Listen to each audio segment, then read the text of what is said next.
The Format Painter in Microsoft Word allows you to take the formatting attributes of one piece of text and apply it to another.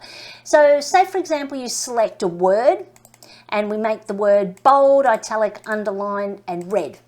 And you want to apply that same formatting to other parts of your document.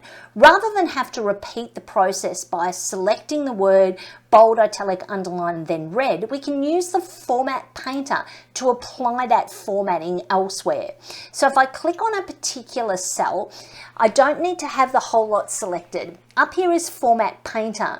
Now you can do a single click, and using the Format Painter will only allow you to paint those attributes once. So if I click on it once, it takes those formatting attributes and it allows me to double click and paint it once. And you'll notice that the mouse point is turned back into an arrow from a paintbrush. Let's just say I wanted to be able to keep doing it. All I need to do is double click on the paintbrush, and when I come down here I can look for other copies of the word video and double click on the words, video, and you can see that it makes it much faster.